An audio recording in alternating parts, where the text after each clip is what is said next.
passagem das Escrituras Sagradas para a qual eu gostaria de chamar a sua atenção nesta tarde se encontra aqui na carta do apóstolo Paulo aos Romanos, no capítulo 1. Nós leremos versículos de número 16 ao versículo de número 17. Abra comigo em Romanos, capítulo 1, versículo 16 e 17, estas palavras de Paulo pelo Espírito. Porque não me envergonho do Evangelho de Cristo, pois é o poder de Deus para a salvação de todo aquele que crê, primeiro do judeu e também do grego, porque nele, no Evangelho, isto é, se descobre a justiça de Deus de fé em fé, como está escrito, mas o justo viverá pela fé. O título desta mensagem nesta tarde é Descobrindo o Evangelho do Senhor Jesus Cristo. Bem, este texto da Palavra de Deus, ele apresenta o significado do Evangelho do Senhor Jesus Cristo. Ele é um daqueles muitos textos da Palavra de Deus que você pode acessar como você acessa um dicionário em busca de uma definição. Aqui está a definição do que seja o Evangelho.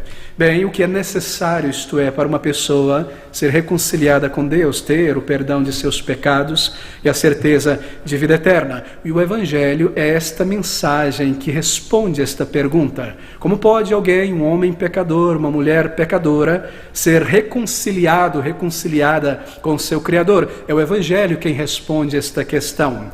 E se você é uma pessoa nesta tarde que está buscando a Deus de uma maneira pessoal, individual, se você está buscando conhecer o perdão de Deus, um relacionamento com Deus, a salvação, então aqui está um texto da Palavra de Deus que explica o Evangelho, que revela o caminho de reconciliação com Deus, o caminho de perdão, o caminho de salvação. Bem, queridos amigos, nós estamos aqui na carta do apóstolo Paulo aos Romanos, uma carta que Paulo escreveu ao povo de Deus, aos cristãos da cidade de Roma.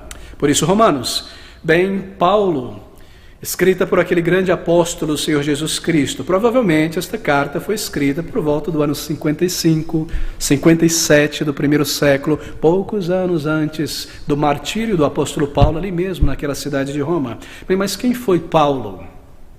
Ele se apresenta no versículo 1, ele diz: Paulo, servo de Jesus Cristo, chamado para apóstolo, separado para o Evangelho de Deus. Bem, este é Paulo, mas Paulo é o seu nome após a sua conversão. O seu nome antes da conversão era Saulo, Saulo de Tarso.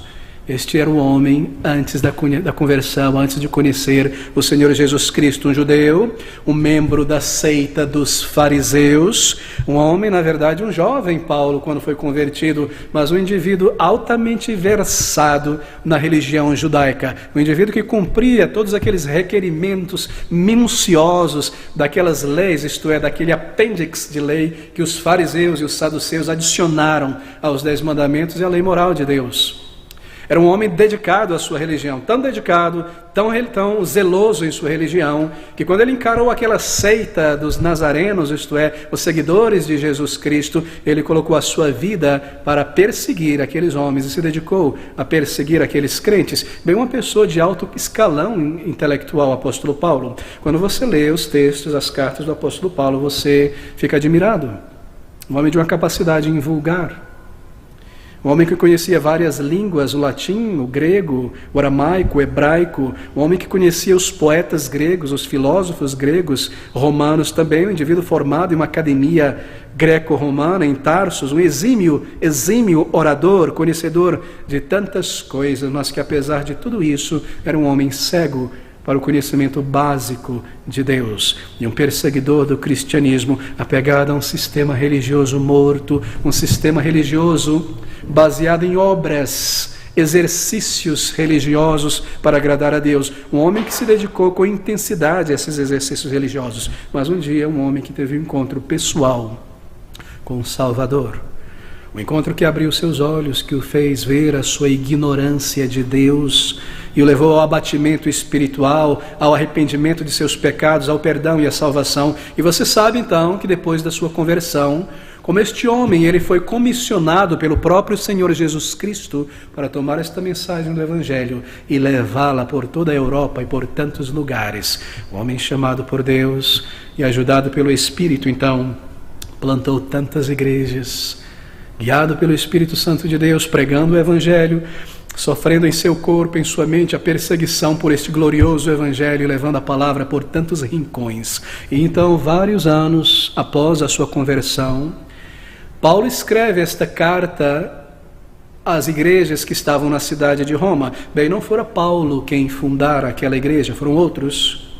Mas em Roma todos conheciam a fama do apóstolo Paulo, que dedicava, junto com aquele grupo de companheiros, as suas vidas para espalhar a fragrância de Cristo, o Evangelho da graça redentora ao mundo politeísta, pagão, que jazia em trevas. E assim Paulo escreve àqueles irmãos, e aqui em sua carta, nos primeiros versículos, nesse primeiro capítulo, o que ele faz é manifestar o seu desejo de visitar aquela igreja, de conhecer os romanos, a igreja do Senhor Jesus Cristo, no centro intelectual, no centro de poderio de todo o império, de toda a nação, de toda a antiguidade. Ali em Roma, crentes, o Evangelho alcançou aquela nação, e Paulo desejava muito conhecer aqueles irmãos, ensiná-los grandes coisas também. E é o que nós lemos no versículo 11: porque desejo ver-vos, para vos comunicar algum dom espiritual, a fim de que sejais confortados, e também ele fosse confortado junto com aqueles irmãos.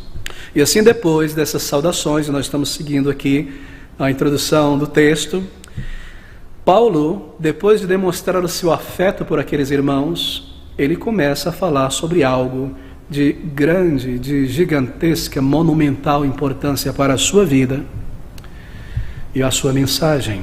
Está aqui nesse versículo 16 e 17, ele fala sobre o poder do Evangelho para salvar pecadores. Poder esse, queridos amigos, que ele próprio experimentou em sua vida.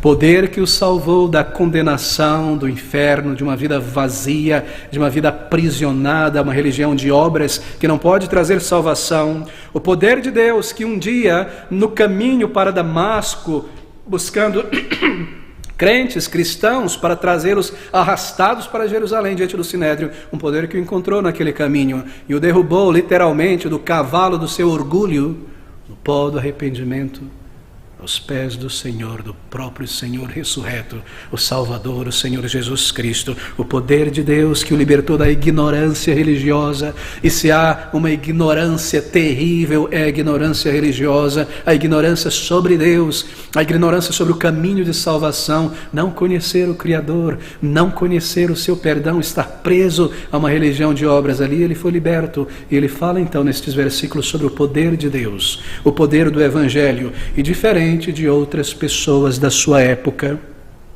de outros judeus da sua época que se envergonhavam de falar abertamente do Evangelho de Cristo a outras pessoas, bem, Paulo não se envergonha do Evangelho.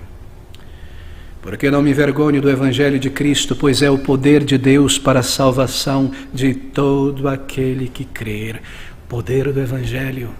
Ele chama aqui este Evangelho, é maravilhoso, de o Evangelho de Cristo Jesus. As boas novas a respeito do Senhor Jesus Cristo, o Evangelho de Cristo Jesus, porque não me envergonho do Evangelho de Cristo. E todas as vezes que Paulo ouvia este nome, ele sentia algo do amor de Deus por ele, como o Senhor Jesus Cristo apareceu a ele naquele caminho a Damasco. Porque não me envergonho do Evangelho de Cristo, do meu Salvador, daquele que apareceu a mim e eu o conheço e me salvou. Que palavras! Vejo sentimentos fluindo nessas palavras. Porque não me envergonho do Evangelho de Cristo, pois é o poder de Deus para a salvação de todo aquele que crê, primeiro do judeu e também do grego. Bem, primeiro do judeu, isto é, em ordem cronológica, porque o Evangelho chegou primeiro aos judeus, veio primeiro a Israel, e então se espalhou por todo o mundo, aos gregos, aos gentios, em toda parte. E ele então, ele escreve esta carta àqueles cristãos da cidade de Roma, poucos anos antes da sua morte.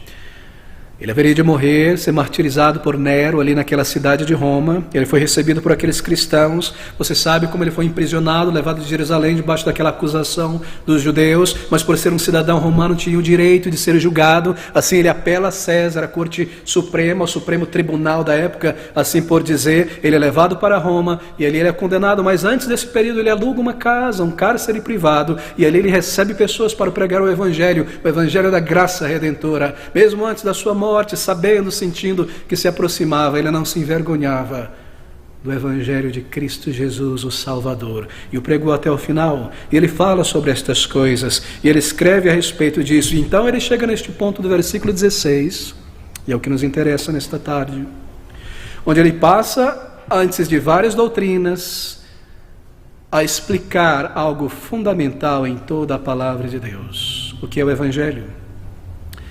E ele começa a explicar a função do Evangelho no plano de Deus para a salvação de pecadores, e é isso que nós desejamos considerar aqui. Observe esses 2 versículos, são palavras maravilhosas, porque não me envergonho do Evangelho de Cristo, pois é o poder de Deus para a salvação de todo aquele que crê, primeiro do judeu e também do grego, porque nele, isto é, no Evangelho, se descobre a justiça de Deus, de fé em fé, como está escrito, mas o justo viverá pela fé.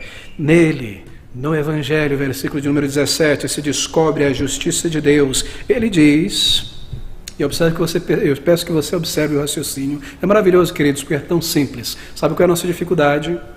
É que às vezes, por nossa ignorância religiosa, por conta do contexto religioso, católico, espírita, neo-evangélico em que nós crescemos, nós deixamos de tomar o texto da Bíblia como um texto que é, e nós começamos a ler desta maneira, como se fosse um negócio místico, e nós não percebemos que aqui está um homem utilizando a sua inteligência para arrazoar contra as pessoas que também possuem inteligência. Ele está dizendo, observe o que eu estou dizendo aqui, Romanos: eu não me envergonho do Evangelho de Cristo. Vocês são intelectuais, os filósofos estão aí, os juristas estão em Roma, toda a tecnologia, a ciência. Eu não me envergonho desta mensagem que diz que um homem crucificado numa cruz foi o que Deus requereu para a minha salvação. Eu não me envergonho, estou pronto a compartilhar, a pregar este Evangelho mesmo entre vós, ó Romanos. Por quê? Porque este Evangelho, ele revela algo que o homem por si mesmo não conhece. Este Evangelho é uma mensagem que tira o lençol, que tira a toalha e revela algo que não está claro à razão humana, a menos que seja revelada por Deus ao homem. O Evangelho revela uma verdade que o homem por si mesmo não pode compreender, não consegue atingir pelo seu raciocínio silogístico. Por isso que eu não me envergonho, porque essa é uma mensagem que está acima de todos os sistemas de pensamento. Eu estou pronto a pregá-la entre vós, porque eu não me envergonho do Evangelho. Observe agora o raciocínio, porque nele se descobre a justiça de Deus. No Evangelho, Paulo está dizendo, nós descobrimos algo que nós não sabíamos antes, que Deus precisou enviar o seu Filho amado a este mundo para a salvação. E nós descobrimos algo que, entre os pagãos, parece ser impossível de compreender, que Deus é justo, e Deus é santo, Deus é reto, Deus é perfeito, porque no Evangelho se descobre a justiça de Deus. A justiça de Deus, que Deus é justo, Ele é reto, Deus é reto em todo o seu ser, em todas as suas declarações, em todos os seus atos. Não há injustiça em Deus. Deus não é como os deuses do panteão romano, greco-romano, pessoas cheias de coisas humanas, de inveja, de ciúme, de traição, como nós aprendemos, não é, sobre o panteão romano. Não, Deus não é assim. O Evangelho revela que Deus é justo, Ele é reto. Há retidão em Deus, não há injustiça em Deus. Deus é perfeito em todo o seu ser, em todas as suas declarações, em seus atos. Não há maldade, não há tortura na pessoa de Deus. E assim um homem ou mulher pecador, injusto, imperfeito em seu caráter, não pode entrar na presença deste Deus santo. O Evangelho revela isso. Algo que a religião pagã não revela. A menos que seja uma pessoa justa, reta, para entrar em um relacionamento com Deus, o Evangelho revela que pessoas injustas, tortas, pecadores como nós, não podemos ter um relacionamento com Deus, a menos que Ele nos torne pessoas justas e perfeitas. As trevas são banidas diante da luz.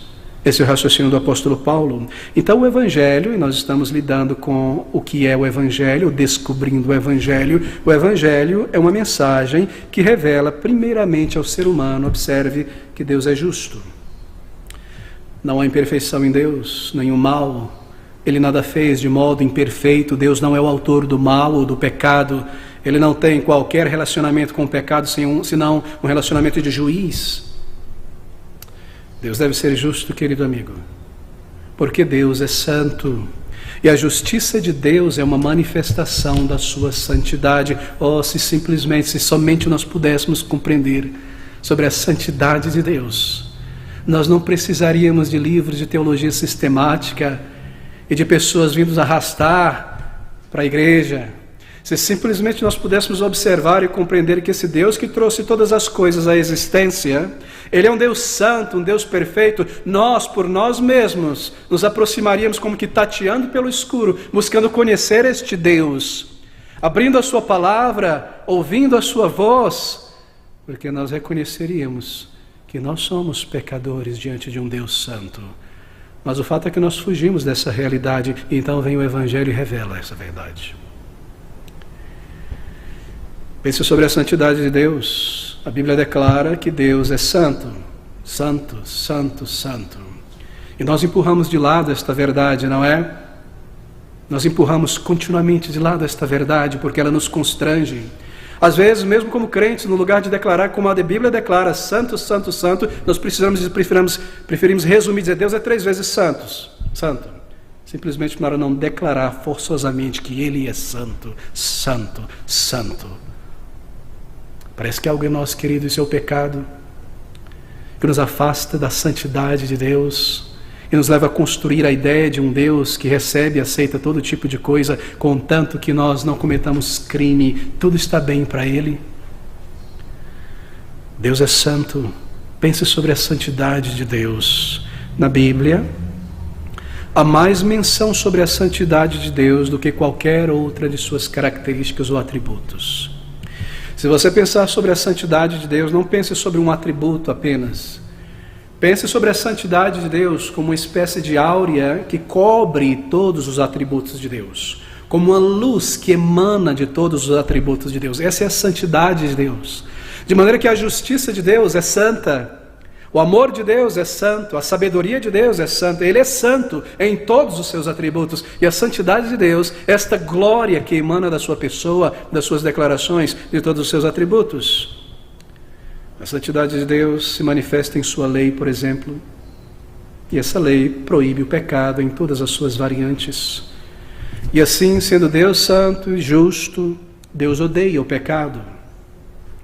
E porque Deus é justo, Ele deve julgar.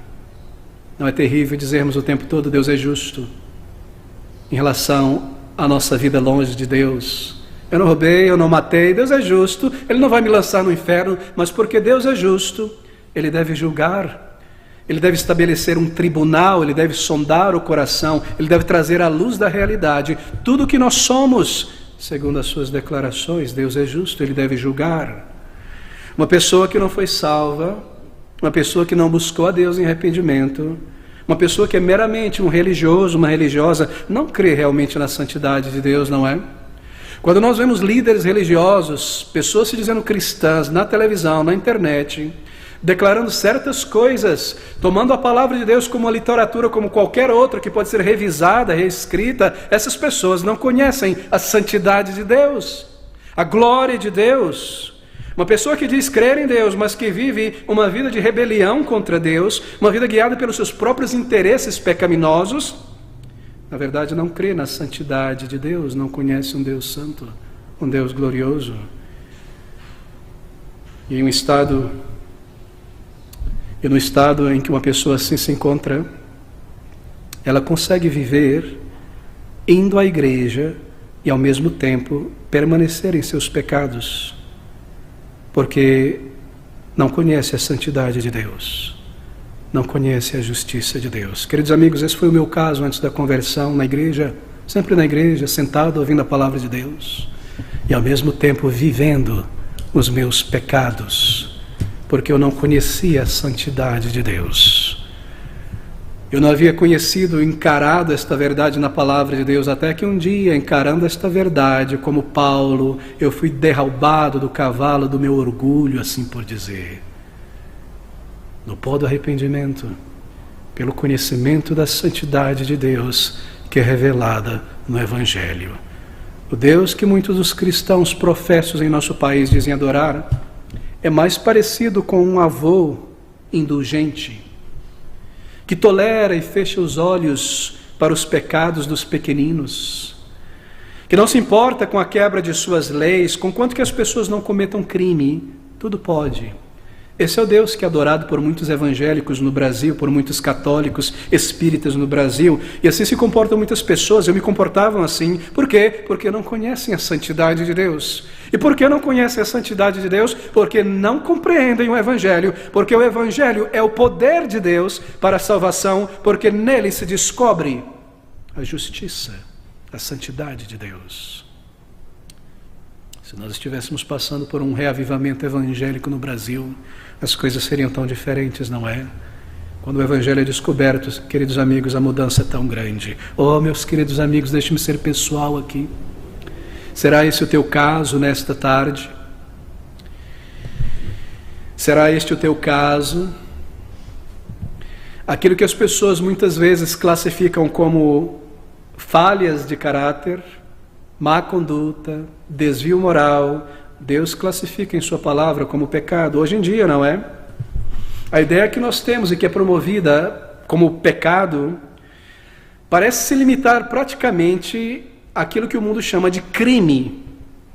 Tudo que fica aquém de um crime pode ser descontado. É classificado pelas pessoas como fraqueza, um derrapão, mau temperamento, defeitos, equívocos. Me parece hoje em dia que pecado é apenas cometer um crime hediondo. Tudo mais é aceito por Deus, conquanto que você não cometa um crime e você esteja na igreja também. Então você está bem diante de Deus. E o resultado disso, a razão disso é porque não conhecemos o Evangelho. Mas você precisa aprender que a única relação, o único relacionamento que Deus tem com o pecado humano é uma relação de ódio, é uma relação de ira. E Deus detesta o pecado, porque o pecado é o oposto ao seu caráter, à sua justiça, à sua santidade. E porque Deus é justo, assim Ele está continuamente irado com o pecado, determinado a julgar o pecador. Bem, talvez alguém ache isso exagerado, porque nós vivemos em um dia em que as verdades da palavra de Deus não são mais expressas. E alguém diga que eu esteja caricaturando a pessoa de Deus. Bem, se este é o caso, é porque talvez você não tenha ouvido Deus falar na sua palavra. Ouça o que Ele diz. Salmo de número 7, versículo 11. Deus julga o justo e se ira com o ímpio todos os dias. Salmo de número 5, versículo de número 5. Ouça Deus falando em sua palavra. Odeia a todos os que praticam a maldade.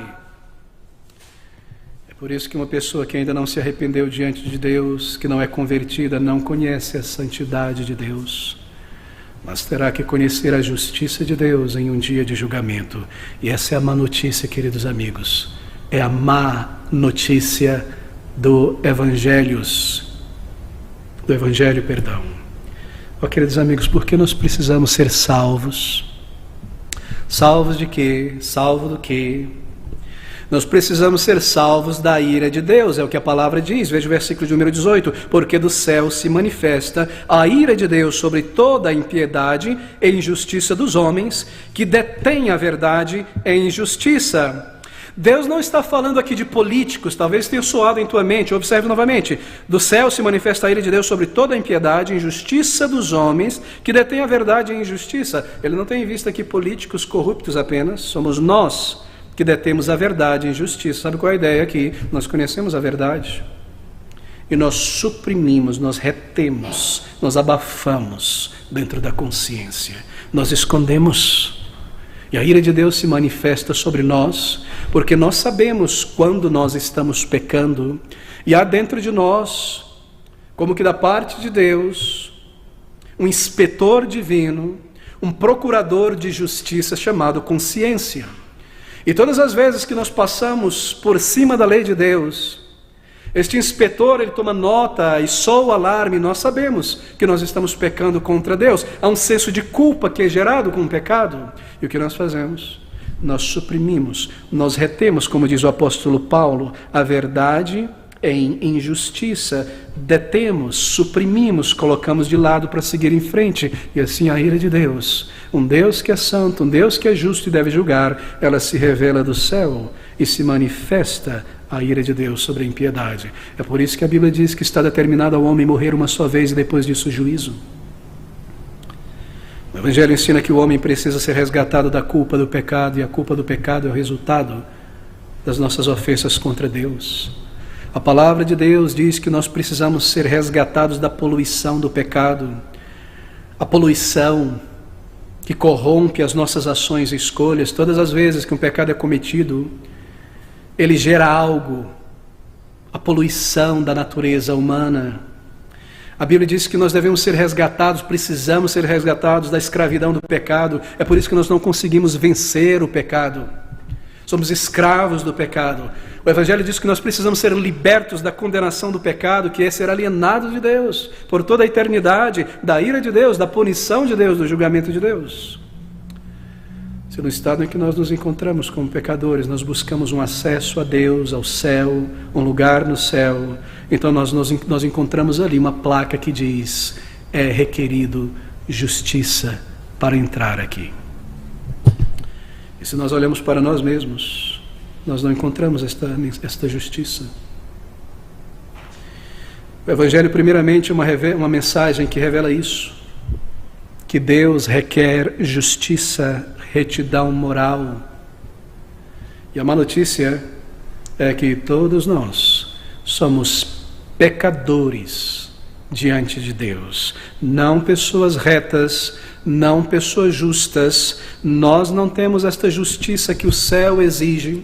Nós não possuímos em nós mesmos, por nascimento ou pelo esforço natural humano ou a ajuda da religiosidade, esta justiça requerida por Deus. Nós não conseguimos alcançar o padrão exigido por Deus. E ainda que parássemos de pecar hoje, há uma montanha de pecado em nossas costas que nós carregamos para aquele dia de julgamento. Assim nós estamos justamente condenados por Deus. Mas talvez isso pareça confuso, não é? Porque você já aprendeu que o Evangelho significa boas novas. Mas o que há de boas novas nisso? Que o Evangelho revela que Deus é justo e deve punir o pecador? Qual é a boa nova disso? Queridos amigos, está tudo aqui nesse texto. Enquanto a palavra de Deus revela o nosso pecado e a ira de Deus contra o pecado, este Evangelho da graça redentora, ele descobre a maravilha do amor de Deus, ele revela o amor de Deus. Observe esse texto com calma, versículo 17. Porque nele, Paulo está falando sobre o Evangelho do qual ele não se envergonha. Por quê? Porque nele se descobre a justiça de Deus de fé em fé, como está escrito: mas o justo viverá pela fé. O Evangelho é uma mensagem que revela à mente humana, às afeições humanas, a justiça de Deus, ou a justiça, marque isso, que Deus proveu. Para ser fiel ao texto, essa justiça mencionada, em particular no versículo de número 17, não se refere à justiça própria da pessoa de Deus. Toda a Bíblia revela a santidade e a justiça de Deus, essa justiça pessoal do seu ser. Mas este versículo, ele está tratando sobre a justiça que Deus proveu. Leia novamente.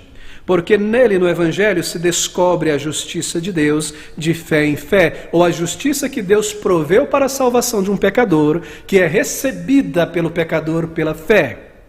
É isso que ele está dizendo aqui. Não é maravilhoso, queridos amigos, que o Evangelho revele aquilo que Deus proveu para um pecador miserável, condenado como eu? Você não perceberia a força e o poder desta verdade se eu não tivesse começado a falar sobre a lei e a justiça de Deus punitiva. Mas aqui está o remédio, aqui está o amor de Deus, aqui está a maravilha de Deus, que sendo tão santo, seja também tão misericordioso e tenha provido, revelado, estendido uma justiça que nós não temos, mas que nós necessitamos para entrar no céu, para entrar em sua presença. E quem revela estas coisas? O Evangelho. Porque nele se descobre a justiça de Deus, de fé em fé, a justiça que Deus ofereceu, para que, justificado, eu possa entrar na presença de um Deus justo e santo, e não ser condenado e banido da sua presença por toda a eternidade. Deixe-me tentar ilustrar isso. Toda a mensagem da Bíblia, do Evangelho, traz isto. O Evangelho não está apenas no Novo Testamento, ele percorre toda a palavra de Deus. Olhe para trás, lembre-se daqueles sacrifícios, daquelas ofertas que eram realizadas no tabernáculo, no deserto e também no templo. Você se recorda? Quantas ofertas? 5 ofertas, sacrifícios, isto é. Havia o holocausto, que era uma oferta queimada. O animal por inteiro, só não o seu couro, mas todo o animal, o restante dele, era queimado até as cinzas, e o sacrifício por inteiro, em sua fumaça, subia à presença do Senhor. Aquele sacrifício, ele mostra o que deve ser provido para o perdão do pecador. Um animal deve ser provido e entregue em sacrifício por inteiro no lugar daquele pecador. Aquele sacrifício aponta para o Senhor Jesus, o Salvador, que ofereceu a si mesmo por inteiro como um sacrifício no lugar de pecadores. Deus proveu um Salvador. Não é maravilhoso ouvir estas vozes teológicas reverberando em toda a Bíblia? Aqui está, no Antigo Testamento, em Levíticos, nos sacrifícios, o Evangelho reverberando. Então vem João Batista, olha para Jesus e diz: eis aí, o Cordeiro Levítico provido por Deus, que remove o pecado do mundo. Eis o Cordeiro de Deus, que tira o pecado do mundo. Se nós pudéssemos colocar em outra linguagem, eis a justiça de Deus, que nós não temos, provida por Deus, para alcançarmos retidão moral e sermos salvos. Eis Jesus Cristo Salvador. Havia uma segunda oferta ali em Levíticos. Era chamada de oferta de manjares ou cereais. Era uma oferta de grãos, que era derramada ali sobre aquele altar. Era uma oferta, naturalmente, que não possuía sangue. Não havia derramamento de sangue nesta oferta. Por quê? Porque ela aponta para Cristo também. É uma oferta que representa a vida de Cristo, não a sua morte, mas a sua vida perfeita, oferecida no lugar de pecadores. O meu pecado, a minha transgressão de todos os mandamentos de Deus. Ele viveu uma vida perfeita, sem pecar. Eis a justiça de Deus, substitutiva no lugar de um pecador. Havia um terceiro sacrifício chamado de oferta, o sacrifício pacífico. E esse sacrifício pacífico, o ofertante que trazia o animal, ele deveria, comer também daquele animal. Ele deveria comungar. Era uma oferta de paz. Por quê? Porque quando a guerra termina, então os lados se unem, não é? Quando há um acordo de paz, a festa, há uma refeição, a amizade. Aqui está este sacrifício de paz. Havia comunhão e o ofertante deveria comer do animal. Cristo Jesus é a nossa paz com Deus. Porque antes dele, do seu perdão, nós somos inimigos de Deus. Eis a justiça de Deus em Cristo, para a paz com Deus, para a reconciliação com Deus. Então havia a oferta, o sacrifício pelo pecado em particular. O animal, um boi, era inteiramente queimado fora das portas do tabernáculo, fora das portas do arraial de Jerusalém. A gordura, as partes internas, as entranhas, eram oferecidas ali no templo, sobre o braseiro ao Senhor. Mas o restante do animal por inteiro deveria ser ofertado fora. Eu não preciso explicar isso, não é?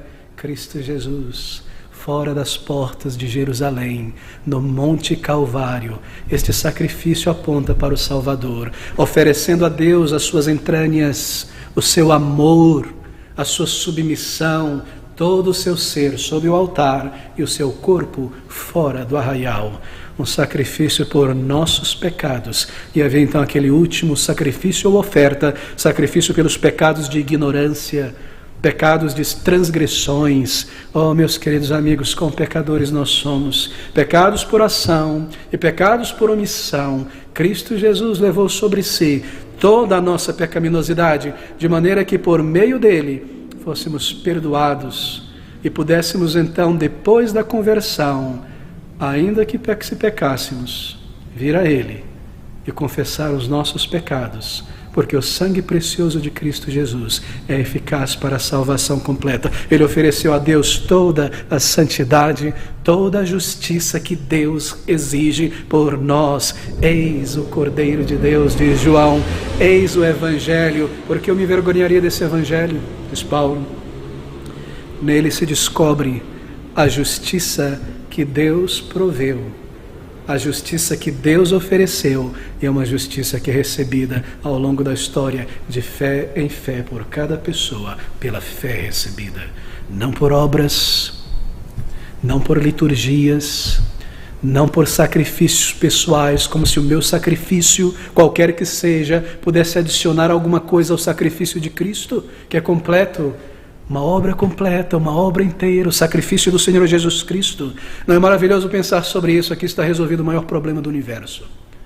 Como um Deus santo, justo, que deve julgar e punir o pecado e o pecador, pode ao mesmo tempo perdoá-lo e salvá-lo. O Salmo de número 85, versículo 10, ele responde esse paradoxo: a misericórdia e a verdade se encontraram em Jesus, a justiça e a paz se beijaram. Nele, o próprio Deus, tomando um corpo e uma natureza humana, pune o pecado, derrama sua ira santa e justa sobre o seu Filho amado, e nele, por causa dele, podemos ser perdoados.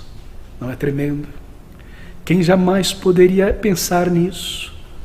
Será que a natureza a priori revela estas coisas a nós antes de encarar e experimentar isso? Não. Só o Evangelho, porque nele se descobre a justiça que Deus proveu para a nossa injustiça, os nossos pecados. E essa é a mensagem do Evangelho. E você precisa deste Evangelho, você precisa deste poder, percebe? Não apenas conhecer e compreender esta mensagem, ouvindo ela domingo após domingo, você precisa do poder do Evangelho em tua vida. O poder, dunamis é o termo, de explosão, de me libertar do domínio do pecado, das algemas do pecado, do meu vício do pecado, da minha morte espiritual. Eu preciso deste poder. Essa é a mensagem do Evangelho. Ela revela a justiça de Deus contra o pecado, e ela revela a justiça de Deus oferecida a pecadores que não possuem justiça própria. Como isso se aplica a mim e a você? Veja o versículo de número 16, eu preciso correr para o final. Porque não me envergonho do Evangelho de Jesus, do Evangelho de Cristo, pois é o poder de Deus para a salvação de todo aquele que crê, de todo aquele que crê. Você vê essa palavrinha novamente? Ela parece uma pedra de tropeço na Bíblia, ela está em todo lugar.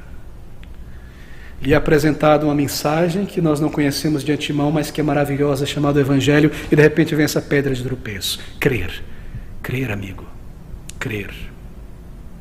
E não tentar melhorar a si mesmo, e não tentar parar de pecar por si mesmo, e não rezar um rosário, buscar um passe, subir uma escadaria de joelho, fazer o seu melhor, crer diante da mensagem que eu sou um pecador condenado, mas que Deus provê um Salvador. Cabe a mim crer. E o que é crer? Crer é basicamente submeter-se a esta mensagem do Evangelho. Crer no Evangelho é submeter-se à verdade que diz que eu sou um pecador por natureza e eu estou condenado diante de Deus. Eu creio nisso. Eu paro de me desculpar e tentar me melhorar. Crer é submeter. E eu creio que Cristo Jesus veio a este mundo no lugar de um pecador como eu. E porque o seu sangue precioso, a sua vida derramada, os seus méritos alcançados são tão eficazes e aceitos pelo Pai, eu posso vir agora ao Pai por meio de Jesus e eu venho como um pecador arrependido. Crer é agir, crer é se submeter. A justiça que recomenda alguém a Deus, ela vem pela fé e não pela religiosidade. E essa justiça Deus proveu em Jesus Cristo. O que pode salvar uma pessoa da ira de Deus contra o pecado? Deixe-me lhe dizer o que não pode. Nós não podemos salvar a nós mesmos, tentando fazer o nosso melhor. A religião não pode nos salvar. Eu me refiro ao sistema, à estrutura da religião, porque ela não limpa o pecado, nem alcança a justiça de Deus, que é necessária. Confessar o teu pecado a um outro homem pecador com um uniforme religioso não perdoa o teu pecado. Somente Deus tem o poder. Aquele homem pode colocar para fora palavras: perdoados estão os teus pecados, mas é uma mentira, é um engodo, você permanece em teu pecado.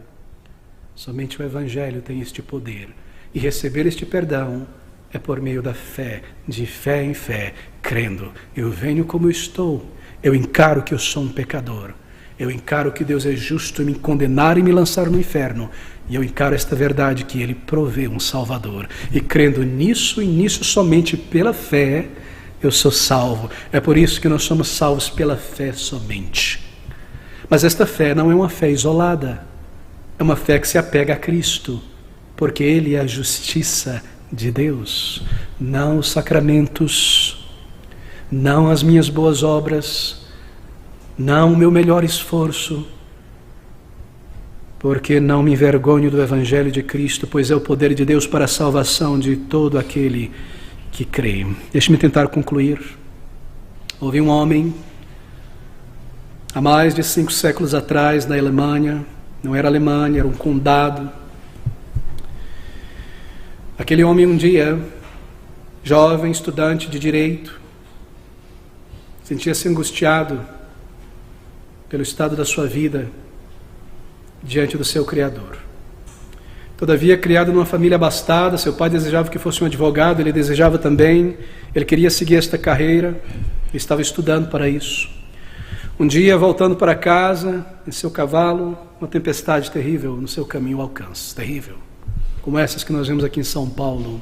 E um relâmpago cai a pouca distância do seu cavalo, e ele grita imediatamente do profundo do seu ser: Santana, me salva, eu serei um monge. Santa Ana, Martinho Lutero. Ele volta para casa, pensa sobre isso, diz aos seus pais que deveria deixar a faculdade de Direito e se entregar ao monastério, à vida religiosa, e assim ele se tornou um monge. Por toda a sua vida, naquele monastério, por anos e anos a fio de sinceridade religiosa, ele tentou no seu esforço oferecer a Deus a sua própria justiça, o seu esforço. E ele nos diz que ele flagelava a si mesmo. Chegava a cair no quarto e se acordado de manhã de tantas dores. E usava aqueles cinturões de couro para se machucar e se ferir com espinhos. E subia as escadarias e fazia tudo o que era necessário. Nos parece um tipo de Paulo católico, não é? Buscando oferecer a Deus uma justiça, porque ele tinha em sua mente, e ele entendia que Deus é um Deus santo, justo, que deve punir o pecado. Os anos se passaram, aquele homem estudioso, dedicado à leitura, se tornou um professor em um seminário. Aprendeu grego, aprendeu aramaico, aprendeu hebraico, conhecia bem o latim, a língua universal, o inglês daqueles anos. E ele foi ensinar. Ele foi dado a tarefa de ensinar textos da palavra de Deus. Estou resumindo a história longa. Ele começou a comparar o livro de Salmos em seu estudo com esta carta aos Romanos. Em um determinado momento ele chegou em seu estudo, Martinho Lutero, a este versículo: porque não me envergonho do Evangelho de Cristo, pois é o poder de Deus para a salvação de todo aquele que crê. Debaixo de uma luz de vela, preparando-se à noite para a sua lição no dia seguinte no seminário, ele estudava. Porque nele, no Evangelho, se descobre a justiça de Deus de fé em fé, como está escrito: mas o justo viverá pela fé. Ele estava lendo isso em uma Bíblia latina. E a tradução latina não é precisa aqui. A tradução latina traz a ideia de: porque nele, no Evangelho, se descobre a justiça de Deus, de fé em fé, como está escrito: o justo viverá pela fé. A ideia que transparece é que Deus torna uma pessoa justa E essa pessoa alcança essa justiça por meio das suas obras, o sacramento, o vilipêndio, o martírio. Por meio desta justiça, dos sacramentos e do meu esforço, Deus vai me aceitar, porque no Evangelho se descobre a justiça de Deus pelos sacramentos e a religiosidade que Deus aceita. E aí, tendo lido isso, entendido essa compreensão católica, ele pega o seu Novo Testamento, um presente de Erasmus, um estudioso holandês que estava recolhendo os manuscritos, reunindo para organizar-lhe a impressão nas línguas europeias do Novo Testamento. E sabe o que ele descobre ao ler o original grego aqui? Que esta justiça do versículo 17, é o que diz aqui nossa tradução maravilhosa em língua portuguesa, não é uma justiça que vem da própria pessoa pelo seu esforço, com a qual eu ofereço a Deus e digo, aqui está a minha justiça, me aceita no céu, eu me martirizei, eu me tornei um monge, eu me afastei do pecado, eu me isolei do mundo, eu fiz o meu melhor. Não! Essa é uma justiça que Deus dá ao homem, que vem dele, quando Deus o declara justo, porque ele abraçou pela fé a justiça que Deus proveu para ele, Jesus Cristo, pela fé. E naquele momento, foi como ele nos diz, foi como se o céu se abrisse. E ele buscou o Senhor ali, e de todo o coração abraçou pela fé o Salvador, e foi salvo e transformado. E o resto disso você conhece, não é? É o poder de Deus. E pela mensagem pregada por ele, tantos outros homens e mulheres naquele período, por cartas, por escritos, e aquelas teses na porta daquela igreja, o poder deste evangelho se espalhou pelo mundo e chegou a você e a mim neste lugar, neste país do Piniquim. Acaso não é o poder do evangelho que faz estas coisas, querido amigo? O evangelho é o poder de Deus para todo aquele que crê, para todo aquele que exerce fé. Você percebeu o raciocínio? Não é para a salvação de todas as pessoas, não. Você percebeu o condicional? É um estudo simples de sintaxe aqui, não é? Veja novamente. Pois é o poder de Deus para a salvação de todo aquele que crê. Quem são estes que creem? São esses que se submetem a esta mensagem. Você é um pecador desgraçado. Isso te ofende? Essa é a ofensa da cruz. Eu sou um pecador miserável. Isso te ofende, querido amigo? Então não é para você este evangelho, porque esta é a mensagem da palavra de Deus. Ou você se submete a ela, ou você continua perdido. Pense sobre o maior de todos os versículos na palavra de Deus, maior no sentido de ser conhecido, que Deus amou o mundo de tal maneira que enviou, proveu uma justiça, o seu Filho amado, para que todo aquele que nele crê não pereça, mas seja salvo. Aquele que não crê, versículo 18 diz o quê? Já, agora, está condenado. Pobre, miserável, cego, sujo, imoral, indecente, nu, moralmente falando diante do nosso Criador. Acaso ele irá receber no lugar o meu rosário, as cicatrizes na minha costa e nos meus joelhos, o tanto de santinho de imagens eu tenho em casa, a minha própria justiça? Se eu trago a Deus a minha justiça, eu digo para Deus, eu desprezo a justiça do teu Filho. Eu lanço fora o sangue vertido na cruz. É incompleto, é necessária a minha parte. Não, querido amigo, ouça novamente este evangelho da graça redentora, porque não me envergonho do evangelho de Cristo. É o poder de Deus para a salvação de todo aquele que crer. Crer é reconhecer o teu estado diante de Deus. Crer é dobrar a crista diante de Cristo. Crer é buscar um lugar de arrependimento aos pés do Salvador. Crer é lançar fora toda a desculpa. Crer é encarar os teus pecados. E crer é dizer, Senhor, salva-me. Ou eu morrerei e eu serei condenado. Perdoa os meus pecados. Eu creio no que o teu Filho amado fez no lugar de um pobre pecador como eu. Eu venho a ti como eu estou. O poder do Evangelho, querido amigo. Eu poderia passar horas falando sobre isso, é maravilhoso. Mas seria como tentar explicar como é a vida no ar aberto a um peixe. a menos que você experimente este poder que vem na conversão, você permanece em teus pecados. Creia nesta tarde. Busque um lugar aos pés do Senhor em oração. Traga a Ele os teus pecados e confesse. Não importa a tua idade. Ele recebe meninos e meninas. Ele recebe idosos ao ponto de partir desta vida para a eternidade. Ele recebe qualquer pessoa. Por mais fundo que você tenha ido no pecado, o sangue de Jesus é poderoso para purificar e perdoar. Você crê nisso? Então busque ao Senhor. Se você o buscar assim, você saberá em tua vida esse poder, essa salvação. Ore a Ele, mesmo aqui neste lugar. Clame a Ele. Diga a Ele o teu pior. E peça a Ele que te salve. E Ele cumprirá a sua promessa. É tão simples, tão simples. Você o busca pela fé. Você o encontra pela fé. Você é salvo pela fé. E você é salvo para sempre.